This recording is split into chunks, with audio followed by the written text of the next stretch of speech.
Police is not for poor people, police for rich people. और ये बात बिल्कुल सच है। हम जिस देश के अंदर रह रहे हैं, जिस कंट्री के अंदर हम लोग रह रहे हैं, वहाँ पर जो पुलिस है वो गरीब लोगों के लिए नहीं बल्कि अमीर लोगों के लिए काम करती है। ऐसा मैं क्यों बोल रहा हूँ, आपको एक कहानी के माध्यम से समझाता हूँ। इससे पहले मैंने एक वीडियो कवर की थी इंडियन एजुकेशन सिस्टम के ऊपर। उसमें कुछ ऐसा बताया था जो शायद कम ही लोगों को मालूम हो। आप लोगों ने वीडियो नहीं देखी तो आप लोग वीडियो को पहले ज़रूर देखें। तो इंडिया में पुलिस का क्या रोल है, एक कहानी के माध्यम से समझाता हूँ। मान लीजिए आप एक बड़ी कंट्री में रहते हैं, एक बड़ी सिटी के अंदर रहते हैं, जैसे दिल्ली या मुंबई जैसा कोई शहर है बड़ा। वहाँ पर क्या होता है, एक टेररिस्ट अटैक होता है। 4-5 आतंकवादी आते हैं आपके देश, आपके शहर के अंदर, और वहाँ पर लोगों को मारना, बॉम्ब ब्लास्ट करना, ऐसी कुछ घटनाएं करते हैं। और वो आतंकवादी अभी भी आप ही के शहर के अंदर हैं, वो वहाँ से गए नहीं हैं। अब पुलिस उन्हें ढूंढ रही है।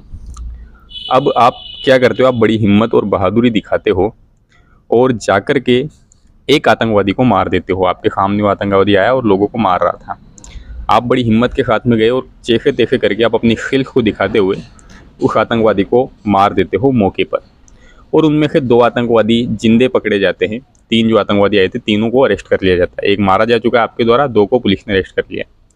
अब होगा क्या, अगर आपने एक आतंकवादी को मारा है तो आपको भी अरेस्ट कर लिया जाएगा और जेल में डाल दिया जाएगा। क्यों?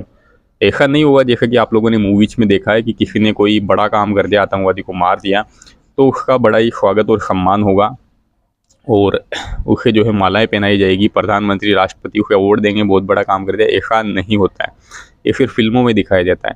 हकीकत में अगर आपने किसी आतंकवादी को मारा है तो आपको अरेस्ट कर लिया जाएगा और जेल के अंदर डाल दिया जाएगा। अब जेल के अंदर आपकी सिक्योरिटी की कोई जिम्मेदारी नहीं है, लेकिन उन आतंकवादियों को जिनको 2 जिंदा अरेस्ट किया गया था, उनकी सिक्योरिटी की पूरी जिम्मेदारी है। यही तो इस देश के अंदर खराबी है कि आम जनता की सिक्योरिटी की कोई गारंटी नहीं है, लेकिन अगर किसी मुजरिम को, किसी आतंकवादी को, किसी टेररिस्ट को पुलिस ने पकड़ा है तो उसकी पूरी जिम्मेदारी पुलिस की हो जाती है। ये गंदा सिस्टम यहाँ पर बनाया हुआ है। अगर कोई आम आदमी मारा जाता है तो कोई जवाबदेही पुलिस को नहीं है, लेकिन अगर कोई टेररिस्ट उन्होंने पकड़ा है तो उसको संभालना, जिंदा बचाना, ये काम है पुलिस का। यही सब यहाँ पर चल रहा है और यही कड़वी सच्चाई है। आपने एक अच्छा काम किया, अपनी जान पर खेल करके, आपको मिला क्या? जेल।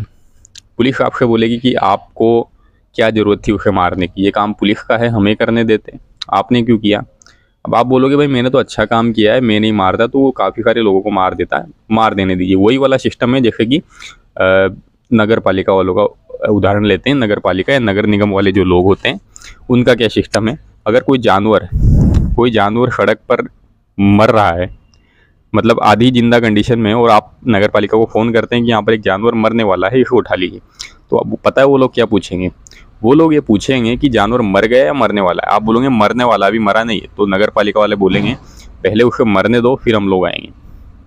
यही हमारे इस देश की सच्चाई और यही कारण है जो बड़े सेलिब्रिटीज़ होते हैं, जो पैसा कमा लेते हैं, वो लोग इस देश को छोड़कर निकल जाते हैं, क्योंकि टैक्स सारी दुनिया के वसूले जा रहे हैं और फैसिलिटीज़ के नाम पर हमें कुछ भी नहीं दिया जा रहा है, कुछ भी नहीं। हॉस्पिटल्स के अंदर डॉक्टर करप्ट हैं, पुलिस करप्ट है। और एक बात और, ये वीडियो पुलिस के ऊपर है तो पुलिस के ऊपर ही बात करते हैं। इंडिया के अंदर जो करप्शन है, 100% करप्शन है, उसमें से 98% करप्शन पुलिस के द्वारा फैलाया हुआ है। बाकी जितने डिपार्टमेंट हैं वहाँ पर भी करप्शन है, लेकिन इतना नहीं है। 98% करप्शन पुलिस के द्वारा है। 100% पुलिस ऑफिसर में से डेली, रोजाना 98% पुलिस ऑफिसर रिश्वत लेते हैं, हर छोटी छोटी बात के लिए। सिर्फ बड़ी चीज़ें रिश्वत नहीं होती, हर छोटी छोटी बात के लिए। यहाँ तक कि आप कोई अपना गवर्नमेंट काम करवाने जा रहे हो, जैसे कि आपको पुलिस वेरिफिकेशन करना है, तो आप जब थाने जाते हो या आपके घर पुलिस ऑफिसर आता है, हालांकि आजकल घर नहीं आते, आपको थाने ही जाना पड़ता है। वहाँ पर पुलिस ऑफिसर आपसे चार्ज करता है। क्या चार्ज करता है? पुलिस वेरिफिकेशन की फ़ीस, जबकि वो फीस 0 है। आपने ऑनलाइन जब आवेदन किया होगा, अप्लाई किया होगा, वहाँ पर तो आपने फ़ीस जमा की है, 250-300 रुपये कुछ ऐसे फीस लगती है पूरे इंडिया के अंदर। लेकिन आप थाने के लिए जाते हो, वहाँ पर आपसे पूछताछ के बाद वो कुछ बहाना लगा करके आपसे चार्ज लेते हैं, उसे रिश्वत बोला जाता है। मैं खुद गया हूँ, 200 रुपये अपनी जेब से देकर आना पड़ा मुझे, वरना वो लोग काम नहीं करते। और एक और कड़वा सच जो आगे बताने वाला हूँ, आप कोई भी कंप्लेंट पुलिस में दे दो, वो लोग कार्रवाई नहीं करेंगे अगर आप एक गरीब इंसान हैं। अगर आपकी जेब में पैसा नहीं है। अगर आप गरीब इंसान है, आप उनको पैसा दे भी देते हैं कहीं से, तब भी वो लोग काम नहीं करेंगे, क्योंकि वो रिच लोगों का काम करेंगे। और मैं यहाँ पर सभी पुलिस वालों की बात नहीं कर रहा हूँ। कुछ पुलिस वाले, ज़्यादातर नहीं, कुछ पुलिस वाले अच्छे होते हैं, सिर्फ कुछ ही, 1 या 2। बाकी सारे पुलिस वाले करप्ट हैं, गंदे हैं। और ये हमारे देश की सच्चाई है, और जिस पर कोई काम नहीं किया जा रहा है।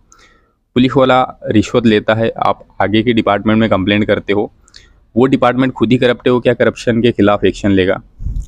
वो खुद ही करप्ट है, वो खुद करप्ट होकर के उनको करप्ट होने की परमिशन दे रहा है। पुलिस वालों को भी मालूम है पूरा सिस्टम करप्ट है, इसलिए वो भी करप्ट है। तो हर छोटी छोटी बात के लिए पुलिस वाले रिश्वत कंज्यूम करते हैं। आपको कभी थाने कचहरी से मामला चक्कर पड़ा हो, थाने कचहरी में आपका जाना हुआ हो, तो आपको मालूम पड़ेगा कि इनकी क्या सच्चाई है। आदमी क्यों डरता है इनमें जाने से? कोई काम नहीं करते, कोई काम नहीं करते। अगर आप एक गरीब इंसान है, आपका मर्डर भी हो गया ना, मर्डर भी हो गया आपके घर में से किसी का, आप थाने में जाओगे ना, वो लोग 302 में कंप्लेंट दर्ज नहीं करेंगे। वो कोई छोटी मोटी धारा लगा देंगे, और सामने वाली पार्टी से जो डिफेंडेंट है, जो मुजरिम है, उस पार्टी से पैसा लेंगे और उसको छोटी धारा लगा करके उसको बरी कर देंगे। यही सच्चाई है हमारे देश में। जो पुलिस वाले जो काम कर रहे हैं, यही सच्चाई है, और बहुत बुरी सच्चाई है।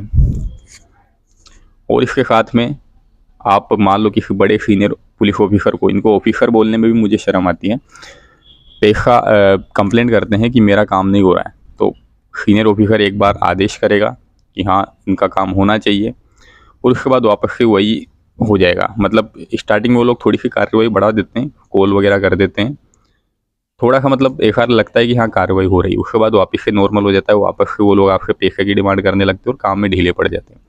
आपको भी शर्म आ जाती है कि कब तक मैं सीनियर ऑफिसर के पास जाऊँ।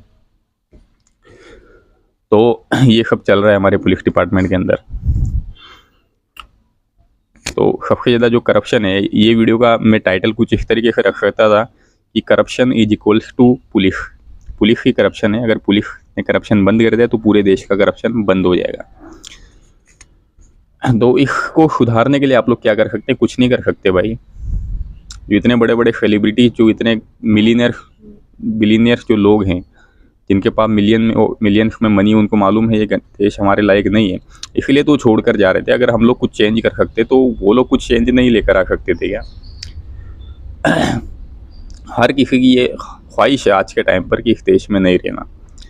जब कोई ठंडी हवा चलती है ना, ठंडी हवा चलती है तो लोग हाथ फैला करके और उस हवा को एंजॉय करना चाहते हैं, उसको महसूस करना चाहते हैं। लेकिन जैसे ही हमारे इस देश के अंदर हम लोग हाथ फैलाते हैं तो हवा के साथ में धूल आँखों में और मुंह में जा रही होती है।